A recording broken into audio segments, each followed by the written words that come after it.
Assalamualaikum dan salam sejahtera, bersama saya Atira Aminuddin dalam liputan Sirius. Pihak berkuasa Brazil mengesahkan 9 anggota bomba yang dalam sesi latihan maut dalam runtuhan bumbung gua. Kejadian berlaku ketika sekumpulan 26 anggota bomba dalam latihan di sebuah gua berhampiran bandar Altinópolis. Menurut Jabatan Bomba Sao Paulo, menerusi Twitter mengesahkan, ketika kejadian sekumpulan 26 anggota bomba sedang menjalani latihan di dalamnya, seorang daripada mereka dapat diselamatkan. Terdahulu, 3 dilaporkan maut dengan 6 tidak ditemukan. Pun begitu, identiti semua mangsa tidak dapat didedahkan. Laporan dari pejabat Datuk Bandar Altinópolis berkata, 15 anggota bomba masih tertimbus dan 3 mangsa yang diselamatkan mengalami kecederaan dan hipotermia. 5 daripada mereka sudah dibawa ke hospital dan sudah dibenarkan pulang. Polis dan pihak keselamatan bersama pasukan bomba bekerjasama mengeluarkan mangsa yang masih terperangkap namun ia terhalang akibat hujan lebat. Akses ke tempat kejadian adalah sukar dan terdapat ancaman runtuhan baharu yang merumitkan kerja menyelamat. Altinópolis terkenal dengan gua yang menjadi tarikan utama pelancong serantau. Masih di Brazil, kali ini seramai 25 individu dipercayai ahli kumpulan perompak bank maut dalam operasi besar-besaran polis di Minas Gerais semalam.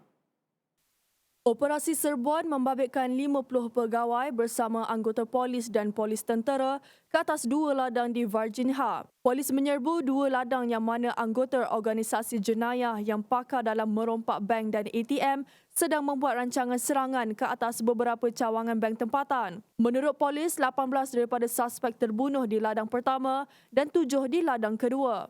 Tiada kemalangan jiwa membabitkan anggota pasukan keselamatan dan identiti suspek tidak didedahkan. Sejumlah besar senjata dirampas termasuk senapang dan bom tangan serta beberapa kenderaan yang dicuri. Kumpulan ini sering membakar kenderaan yang dicuri untuk menghalang jalan seperti melakukan rompakan sekaligus menyukarkan polis untuk mengejar mereka.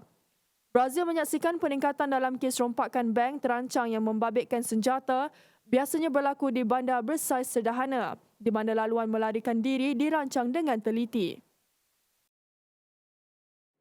Dalam pada itu, Presiden Perancis Emmanuel Macron yakin Perdana Menteri Australia Scott Morrison berbohong berhubung isu pembatalan perjanjian kapal selam di mana pembatalan itu mencetuskan krisis diplomatik serius membabitkan Perancis, Australia dan Amerika Syarikat. Perselisihan yang menjejaskan hubungan Paris dengan Washington dan Canberra tercetus bulan lalu apabila Australia membatalkan perjanjian kapal selam bernilai berbilion dolar dengan Paris dan memihak kepada perjanjian alternatif dengan Amerika Syarikat dan Britain.